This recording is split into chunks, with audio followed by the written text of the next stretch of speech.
পৃথিবীর শুরু হইতে পর্যন্ত ইহুদি খ্রিস্টানরা মুসলমানদের পিছনে লেগে আছে, কিয়ামত পর্যন্ত তো থাকবে।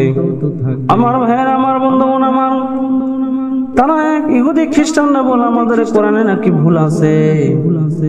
আমরা এই জন্য বিভিন্ন বিপদে পড়তে পারি, আমাদের মনে সন্দেহ আসতে পারে। এর জন্যই মহান আল্লাহ রাব্বুল আলামিন পবিত্র কোরআনে সূরা বাকারায় 2 নম্বর আয়াতে আল্লাহ তাআলা রাব্বুল আলামিন বললেন, জালিকাল কিতাবু লা রাইবা ফিহি হুদাল লিল মুত্তাকিন। এটি সেই কিতাব যার মধ্যে কোনো প্রকার সন্দেহ নেই। এটা মুত্তাকিদের জন্য, পথ নির্দেশের জন্য এই কিতাব। আল্লাহ রাব্বুল আলামিন 2 নম্বর আয়াতে বললেন, আল্লাযীনা ইউমিনুনা বিল গায়বি ওয়া ইউকিমুনাস সালাতা ওয়া মিম্মা রাযাকনাহুম ইউনফিকুন। আমার ভাইয়েরা, আমার বন্ধুগণ, আমার এই আয়াতের ভিতর 3টি ভাগ আছে। প্রথমে দিক বলেছেন আল্লাযীনা ইউমিনুনা বিল গায়বি, যারা অদৃশ্য জিনিসকে বিশ্বাস করবে। এখানে অদৃশ্য জিনিস বলতে বোঝানো হয়েছে যেমন আল্লাহকে আমরা দেখি না, আল্লাহকে বিশ্বাস করতে হবে। ফেরেশতাকে আমরা দেখি নাই, কিন্তু এটাও বিশ্বাস করতে হবে। আমাদের সাথে ফেরেশতা আছে, এটাও বিশ্বাস করতে হবে। এবং মৃত্যুর পরে কবরে আযাব হবে, এটাও বিশ্বাস করতে হবে। আমার ভাইরা, আমার বন্ধুগণ, আমার এই অদৃশ্য জিনিসগুলোকে বিশ্বাস করতে হবে, এটা আল্লাহ তাআলা রাব্বুল আলামিন বললেন। এবং এই কথার সঙ্গে আমার একটি কথা মনে পড়ে গেল। ইহুদি খ্রিস্টানরা মুসলমানদেরকে নানাভাবে প্রশ্ন করে, বিতাড়িত করে। এরকম আমি যখন ছাত্র বয়সে লেখাপড়া করি, যখন সিরাজগঞ্জ বরহার হাজী আব্বাস আলী আলিম মাদ্রাসায় যখন আমি লেখাপড়া করি, তখন এক বিধর্মী মহিলা আমাকে বলল, হুজুর, আপনাদের আল্লাহকে দেখা যায় না কেন? আপনারা আল্লাহকে বিশ্বাস করেন? আমি বললাম, বোন, তখন ছিল শীতকালীন সময়। ওই মেয়েটি পরনে ছিল শাল চাদর। আমি বললাম, বোন, তোমার পরনে কেন শাল চাদর? তিনি বললেন, আমার তো শীত লাগে এবং এই জন্য আমি শাল চাদর পরেছি। আমার ভাইরা, আমার বন্ধুগণ, আমি বললাম, শীত কি দেখা যায়? কয় পোয়া, কয় কেজি, কয় ছটা, কত কেজি, কত লিটার, এরকম কি কিছু দেখা যায়? ওই মেয়ে বলল, না, দেখা যায় না, কিন্তু অনুভব করা যায়। আমি বললাম, বোন, শীত কয় পোয়া, কয় কেজি, কয় ছটা, কত লিটার যদি দেখা না যায়, সেই শীতকে তুমি বিশ্বাস করে তুমি যদি শীতের পোশাক পরো, তাহলে আমরা মুসলমান আল্লাহকে বিশ্বাস করি, আল্লাহ আছে এটা বিশ্বাস করি, আমরা আল্লাহর ইবাদত করি। মেয়েটি তখন বলল, হুজুরদের সাথে কথা বলে পারা যাবে না। আমি বললাম, কিয়ামত পর্যন্ত চেষ্টা করলে হুজুরদের সাথে কথা বলে পারবে না। সর্বমোট কথা, অদৃশ্য জিনিসকে বিশ্বাস স্থাপন করতে হবে এবং নামাজ।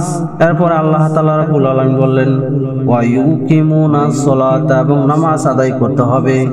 এবং তারপরে বললেন, ওয়া ইউকিমুনাস সালাতা ওয়া মিম্মা রাযাকনাহুম ইউনফিকুন। ওয়া মিম্মা রাযাকনাহুম, আমি তোমাদেরকে যে রিজিক দিয়েছি, ওই রিজিক থেকে আমার রাস্তায় কিছু ব্যয় করো। আমার ভাইরা, আজ আমরা লক্ষ লক্ষ কোটি কোটি টাকার মানুষ হলেও কিন্তু আমরা আজ প্রতিবেশীদের খবর নেই না, আত্মীয় স্বজনদের কে কি অবস্থায় আছে তাদের খবর নেই না। কিন্তু এটা আল্লাহ রাসূলের হুকুম, এটা কোরআনের আদেশ। আমাদেরকে প্রতিবেশীদের প্রত্যেকটি মানুষের হক মিটায় আমাদের ঘুমাইতে যেতে হবে। আমরা যখন শোবো, ঘুমাইতে যাব, তখন একবার চিন্তা করে দেখবেন আজকের দিনে আমি কি কি ভালো কাজ করেছি, কি কি খারাপ কাজ করেছি। আমাদের আল্লাহ রাস্তা কিছু দান করতে হবে। আমাদেরকে আল্লাহ পাক যে রিজিক দিয়েছে সেই রিজিক থেকে আল্লাহ রাব্বুল আলামিন আলামিন প্রত্যেকটা জিনিসের সমাধান আছে কোরআনে, প্রত্যেকটা জিনিসের সমাধান আছে কোরআনে। আল্লাহ পাক যেন আমাদেরকে কোরআন মেনে চলার জন্য তৌফিক দান করেন, আল্লাহ রাব্বুল আলামিন, আমিন। আমার ভাইয়েরা, আমার বন্ধুগণ, আমার আল্লাহ পাক যখন মানুষ সৃষ্টি করেন তখনই বুঝতে পারেন যে এই মানুষগুলো ধ্বংসের মধ্যে থাকবে। এই জন্যে কি ধ্বংসের মধ্যে থাকবে?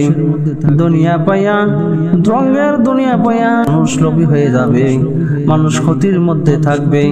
এই জন্যই আল্লাহ রাব্বুল আলামিন সূরা আসরের প্রথম নম্বর আয়াতে আল্লাহ বললেন ওয়াল আসর, সময়ের কসম।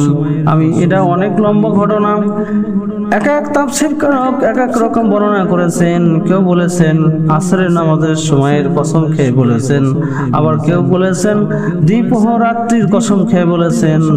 এখানে আল্লাহ রাব্বুল আলামিন তার সৃষ্টির জগতের যে কোনো জিনিস নিয়ে আল্লাহ রাব্বুল আলামিন কসম খেতে পারেন, কিন্তু মানুষ কসম খেতে পারেন না, মানুষকে কসম খাইতে নিষেধ করেছেন। এবার আসি, আল্লাহ রাব্বুল আলামিন বললেন মানুষ ক্ষতির মধ্যে আছে। কিভাবে ক্ষতির মধ্যে আছে?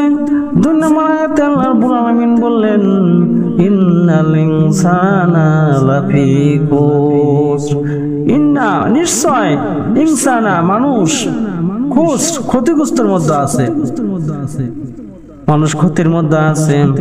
এখন প্রশ্ন আসতে পারে মানুষ কি, সব মানুষ কি ক্ষতির মধ্যে না আছে?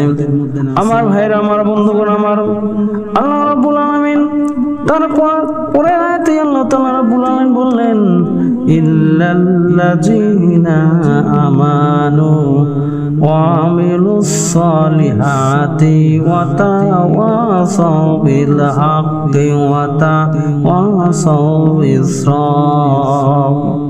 তবে তারা ছাড়া, এখানে আল্লাহ রাব্বুল আলামিন একটু 2 নম্বর আয়াতে বললেন মানুষ ক্ষতির মধ্যে আছে।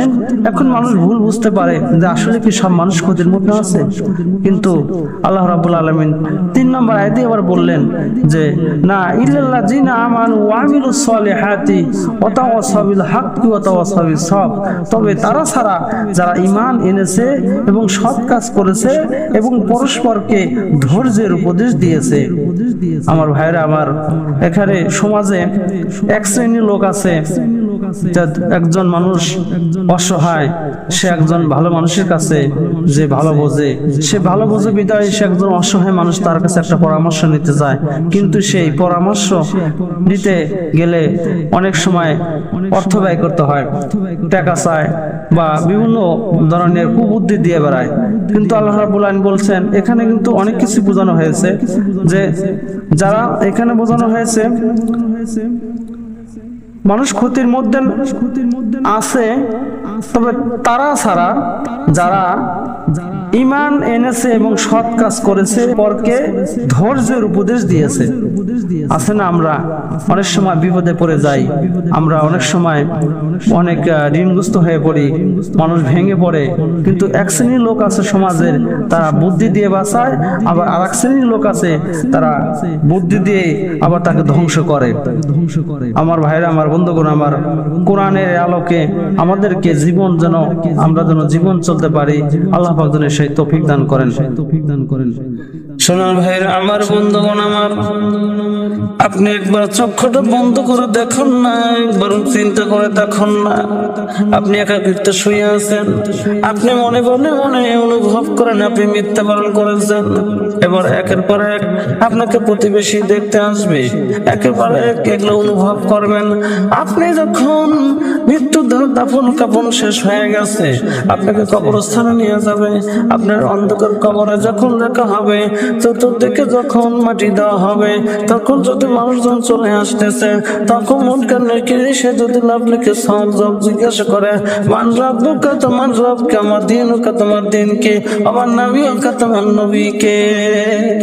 একবার চিন্তা করে দেখুন না কেন, আপনি যদি দুনিয়াতে ঘুষের টাকা যদি পকেটে ঢুকান, আপনার কোনোদিনও আপনার মুনকার নাকিরের সওয়াল জবাব দিতে পারবেন না।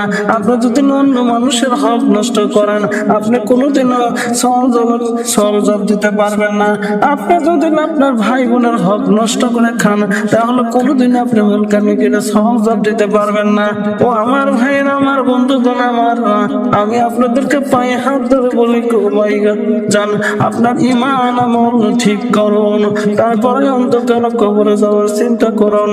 আমার ভাইরা, আমার বন্ধুগণ, আমার কোন সময় জানি আমাদেরকে ডাক এসে যায়, কোন দিন না জেনে এসে বলে ভাই শরীফুল ইসলাম ভাই আজকের থেকে তোর সে জীবিত নাই। মানুষ বলবে শরীফুল ইসলাম ভাই মারা গেছে। ও আমার ভাইরা, আমার বন্ধুগণ, আমার তখন তো কোনো পথ থাকবে না। আজ আমি আপনি মারা গেলে কয়দিন মনে রাখবে আমার ছেলে মেয়ে?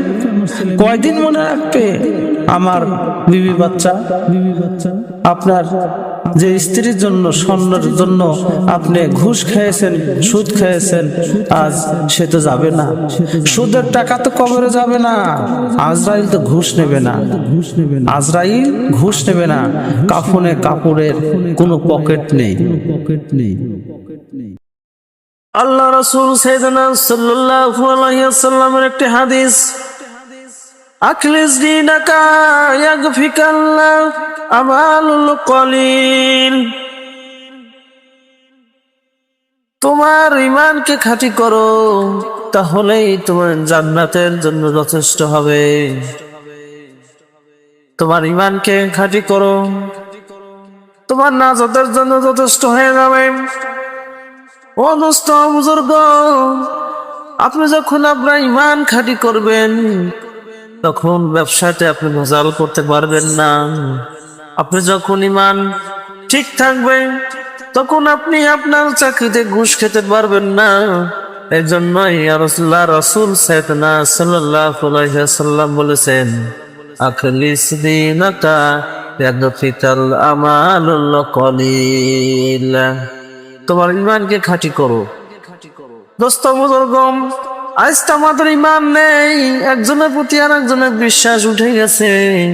কিন্তু এই ঈমান না থাকার কারণে আজকাল পরকীয়া বেড়ে গেছে।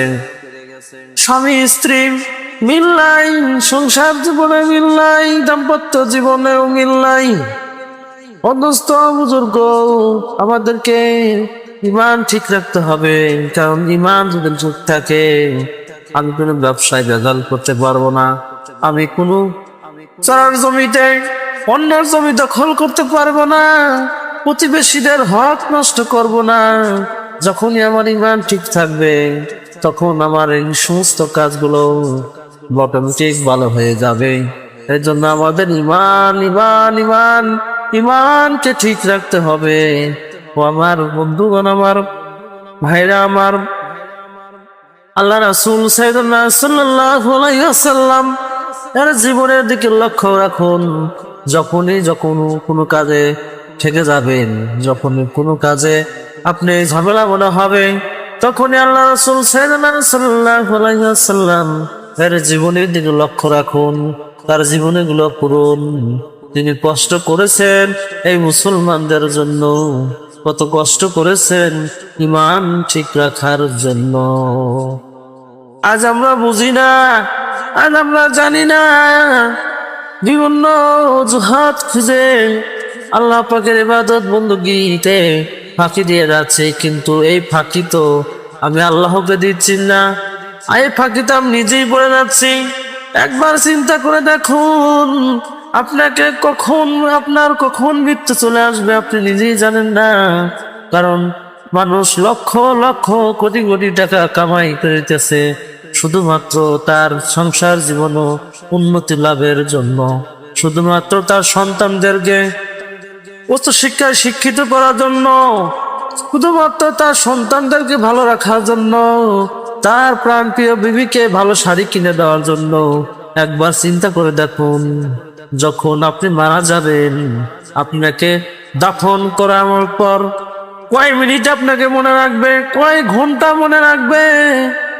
দিন দিন যাবে, আপনাকে ভুলে যাবে। একটা সময় আপনার কথাকে মনেই করবে না। কিন্তু যাদের জন্য আপনি সুদ খাইলেন, ঘুষ খাইলেন, নাফরমানি করলেন, ইমান নষ্ট করলেন, আজ তারা আপনাদের কোনো কাজে আসবে না। আজ আল্লাহ তাআলা দুনিয়াতে বেনামাজির জন্য দুনিয়াতে 5টি শাস্তি দিয়ে দিবেন। 1 নাম্বার শাস্তি হলো বেনামাজির কোনো দোয়া আল্লাহ পাক কবুল করবেন না। বেনামাজি যত জিকির করুক, দান খয়রাত করুক, যত কিছুই করুক না কেন, মানুষের যত উপকারী করুক না কেন, সে যদি নামাজ না পড়ে তার দোয়া আল্লাহ তাআলার দরবারে কবুল হবে না। 2 নাম্বার বেনামাজির কাছ থেকে রহমতের ফেরেশতা চলে যাবে, তার উপর বালা মুসিবত আর অভাব দেখা দিবে। বেনামাজির কাছ থেকে রহমতের ফেরেশতা চলে যাবে, তার উপর বালা মুসিবত আর অভাব দেখা দিবে। ও দোস্ত, আমার বুজুর্গ, আপনি হজ করেন, যাকাত দেন, মানব সেবা করেন, যত কিছুই করেন না কেন, আপনার যদি নামাজ না পড়েন আপনার কাছে কোনো রহমতের ফেরেশতা আসবে না। আপনার যত নেকির কাজ করেন না কেন কোনো নেকি উলাকা হবে না। আমার ভাইরা, আমার বন্ধুগণ, আমার 3 নাম্বার বেনামাজির কোনো আয় বরকত হবে না, আল্লাহ পাকের রহমত পাবে না। 4 নাম্বার বেনামাজির হায়াত কমতে থাকবে, যা কিছু চিন্তা করেছিল তা আর পূরণ হবে না। 5 নাম্বার বেনামাজি যতই ভালো কাজ করুক না কেন তার আমলনামা শূন্য, তার আমলনামায় কোনো নেকি থাকবে না।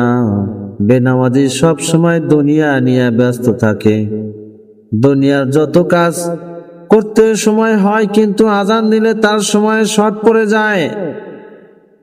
যে কিছু করবে না তার হাজারো বাহানা। ও আমার দোস্ত বুজুর্গ, যারা নামাজ পড়বে না বিভিন্ন তাল বাহানা করে। আমার ছেলে প্রস্রাব করে দিয়েছে, পেশাব করে পানি নেই নাই, বিভিন্ন অজুহাত, শরীরে ভালো লাগতেছে না, আগামীকাল থেকে পড়বো, এইরকম তাল বাহানা করে। আর যে আল্লাহর ইবাদত করতে চায় হাজারো কষ্টের মাঝেও আল্লাহ পাকের যখন মসজিদ থেকে আজান হয় তখন নামাজের জন্য প্রস্তুতি হয়ে যায়। নামাজে ব্যক্তির কামাইতে আল্লাহ পাক বরকত বাড়িয়ে দেন, তার আয় বরকত বাড়িয়ে দেন। যাহা কিছু কামাই করে না কেন তার ভিতর অনেক বরকত দিয়ে দেন। আর যারা নামাজ পড়ে না তাদের ভিতর থেকে আল্লাহ তাআলা বরকত উঠিয়ে নেন।